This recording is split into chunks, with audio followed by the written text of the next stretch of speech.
यदि आपके दाहिनी जेब में पैसा है तो आपकी बाईं जेब में पुलिस प्रशासन, ये हाँ इनके पॉकेट में है, कोई इनकी हैसियत नहीं है जी। ये तार एकदम ऊपर पदाधिकारी तो जुटा है, जितना तारा बढ़ता है ना उतना उन लोग का लाख वाला, जिसे छोटा जितना छोटा उसको 1000 में, बड़ा है तो लाख में। लाठी चार्ज तभी होगा जब लाचार बेबस लोग हक मांग रहा है सर, जो उनको डरा सहमा लोग भी लाठी चार्ज करेगा। देखते हैं ना बागमारा में कितना ये लोग माफिया को खदेड़ता है, देखते हैं, हम तो सामने, हम तो वॉच करेंगे। अब तो लेटर भी लेके कहते हैं जिस दिन कोयले की अगर ईमानदारी पूर्वक जांच हुई, कोयला अवैध कोयले तस्करी की, इस राज्य के सर्वोच्च पदाधिकारी के टेबल तक पहुंचेगा। लेकिन आप जिस क्षेत्र में रात में घूम रहे हो उस क्षेत्र में भी तो कोयला का तस्करी का मामला हो सकता है। अभी मामला थोड़ा शांत है। क्यों शांत है भाई? शांत इसलिए है कि जिस दूध नहीं हम बोले थे कि डुमरी के टोलों में रोकेंगे, तो थोड़ा सा है वो विचलित है, उन लोग थोड़ा सा अपना रूट को डाइवर्ट किया, लेकिन फिर भी पार होता है। अब देखिए विधायक 24 घंटा तो भाई रुकेगा, वहां बैठा नहीं है, और अगर आम कार्यकर्ता आम आदमी रोकेगा तो प्रशासन फिर डंडा लेके जाएगी, वहां रोकने के लिए विधायक को होना होगा। तो देखिए हमें सच्चाई स्वीकार करने में मैंने कोई परहेज नहीं किया है, कुछ गाड़ियां अभी भी पार हो जाती है क्योंकि पूरा सिस्टम सेट है भैया।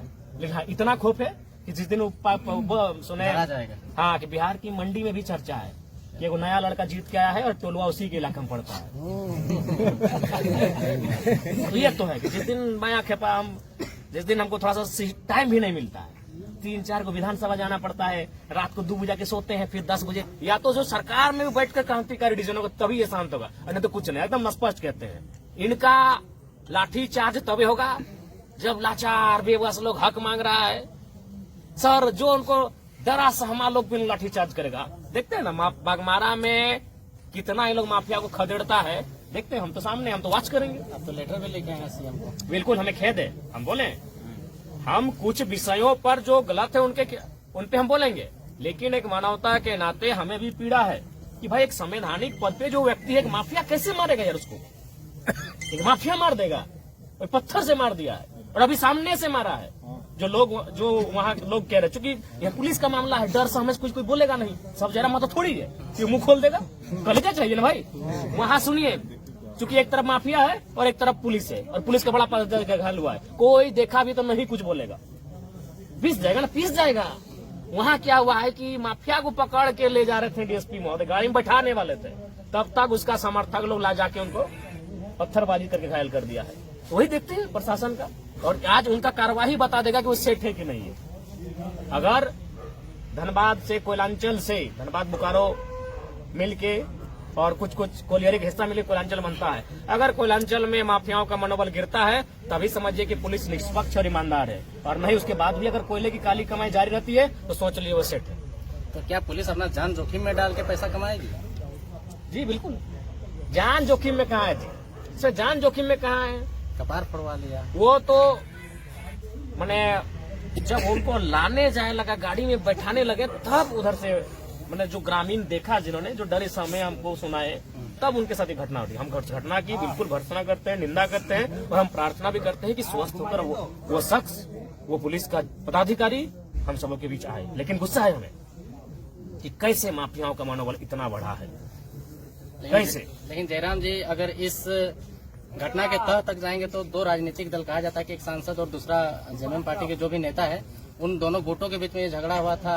और देखिए मामला क्या है, मामला है वहाँ गोविंदपुर शायद एरिया का नाम है, हाँ जो भी है, गोविंदपुर, धर्मा बांध और 4-5 गांव जो भी है, हाँ जो भी है, खरखरी, तो उधर जो भी एग्जैक्ट नाम हमने कन्फर्म है, मैंने बागमारा का वो क्षेत्र, उनको एक गाँव है, कुछ गाँवों को विस्थापित किए बिना काम हो रहा था। और देखिए आज फिर कहेंगे, बेशक हम कंपनी का सामान यूज करते, इसका मतलब नहीं कि हम गलत चीज का समर्थन करेंगे। आपकी टोपी कंपनी से आता है, मेरा जैकेट कंपनी से आता है, मेरा कंपनी क्या की है, अपना लठेत पाल के रखी है, वही जो आप हाँ गुंडा लठेत। और वो लठेत कौन है आज के डेट में? पार्टी के नेता है। ये तो जेलकेम का अगर उसमें अगर थोड़ा सा भी इंटरफेयर होता ना तो अभी नेशनल न्यूज बनता, तब न्यूज में एकदम मसाला, जरा अभी वेलकम नहीं, जरा महतो के समर्थक, जरा महतो के दाएं हाथ, जरा महतो के बाएं हाथ। लेकिन वो सरकार का पार्टी है, सब मोनी बाबा बन गए। तो वहाँ क्या होता है, हिल टॉप कंपनी, नाम लेने में कोई हर्ज नहीं होना चाहिए। वो क्या करती है, गुंडा हायर की है, क्योंकि ऐसा उनको लगता है कि अगर रैयतों को हमको नौकरी देना पड़ेगा तो मान के चलिए 50 रुपया खर्च हो जाएगा, रैयतों को अगर मुआवजा देना होगा तो और 50 रुपया खर्च होगा, लेकिन उनको नौकरी और मुआवजा ना देकर हम कुछ गुंडा को 50 रुपया दे देते हैं। 50 रुपया मेरा बने। कंपनी का मतलब होता है मुनाफा। एक बात क्लियर जान ले, कंपनी का मतलब होता है मुनाफा, मानवता का कोई संबंध नहीं है कंपनी से। वो क्या करती है कि रैयत को, अगर वो रैयत को मुआवजा दे देती, रैयत जो लोग हैं उनको अगर योग्यता के आसार, अरे नॉन स्किल में दे दो यार। कोई तो नहीं बोला कि हमको वहाँ ऑपरेटर और माने इंजीनियर के काम में लगा दो, झाड़ू पोछा कुछ भी करा लो, काम है, ढुलाई का काम करा लो, नॉन स्किल में आप दे दो। यानी उसको नियोजन और मुआवजा देकर अगर काम करती तो विवाद नहीं होता, लेकिन वो जानती है मुनाफा कैसे आएगा। इसको पैसा देंगे, उससे अच्छा क्या होगा, 2-4 को लठेत रखेंगे, वो गोली से चमकाएंगे, धमकाएंगे। तो वही मामला था, रैयत धरने पर बैठे थे और जो सांसद महोदय थे वो रैयतों के पक्ष में। तो जब देखा कि भाई एनडीए गठबंधन रैयतों के पक्ष में है, तो अब हमको इंडिया गठबंधन का सहारा लेना होगा रैयतों खदेड़ने के लिए। तब कंपनी ने मटेरियल अच्छा खासा मोटा माल दे दिया इंडिया गठबंधन के नेता को। माल दे दिया, माल मैंने पैसा हाँ दे दिया। अब दे दिया तो भाई अब तो प्रतिष्ठा है, क्योंकि आज के दिन प्रतिष्ठा है, गुंडा लोग का प्रतिष्ठा होता है कि भाई कंपनी हमको विश्वास किया है, अगर कंपनी का आज विश्वास नहीं जीतेंगे तो फिर अगला दिन कमाई कैसे होगा। तो उस कंपनी का विश्वास जीतने के लिए गुंडा लोग किसी भी हद में जा सकता है, क्योंकि वो कंपनी आने वाला दिन और काम टेंडर लेगी। जब और टेंडर लेगी तो फिर उसी गुंडे को याद करेगी कि गुंडा जी आपने अच्छा काम किया था वहां पे, गुंडा भाई। तो उस कंपनी का विश्वास को जीतने के लिए गुंडा भाई मजबूर है। तो अब गुंडा भाई अब चल गए रैयतों को मारने पीटने। अब आ गई कंट्रोवर्सी। तो भाई प्रशासन का वहां कर्तव्य बनता है कि अब विधि व्यवस्था खराब होगी, एक तरफ रैयत है, एक तरफ कंपनी के लठेत यानी गुंडा भाई लोग। तो अब है क्या कि अब वहां विवाद होगा, तब प्रशासन इंटरफेयर करती है कि भाई ऐसा ना हो, समझौता हो, वार्ता हो। तो उसी क्रम में ये माहौल खराब होता है। चूंकि हम सुनी हुई बात कह रहे हैं, अब हम जो कह रहे हैं आप उसे एक्सेप्ट नहीं मानिए, आप भी इंक्वायरी कर ले। हम ये नहीं कि हम ब्रह्मास्मि, हम जो कह रहे हैं वही सत्य है। आप भी जाके, चूंकि आप रिपोर्टर हैं, पता के लिए जो बात मैंने सुना मैं अपने तर्क को रख रहा हूँ। तो रैयत का पक्ष और कंपनी के गुंडों का, लेकिन चूंकि प्रशासन का कर्तव्य बनता है कि माहौल खराब ना हो, और प्रशासन का एंट्री होता है तीसरा पक्ष के रूप में।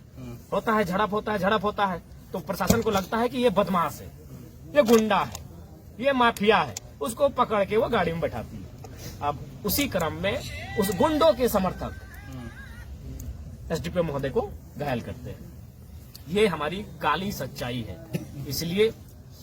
इसलिए आज फिर कहूंगा, कोयलांचल के लिए मैं फिर कहूंगा, 1000 बार कहूंगा, भले नेशनल मीडिया में नहीं इंटरनेशनल मीडिया में हमारे इस बयान को चलाए कि विधायक का बिगड़े बोल, लेकिन आज फिर कहेंगे हम दो हमारे दो नहीं, 1 या 2 एक्स्ट्रा पैदा कीजिए, उसको परवरिश कीजिए और बिल्कुल उसको बागी और विद्रोही बनाइए। इनके सामने आप नहीं टिक पाएंगे। ये कंपनी से पैसा लेते हैं जी, कंपनी मतलब नो मानवता, ओनली मुनाफा, कैसे लड़े।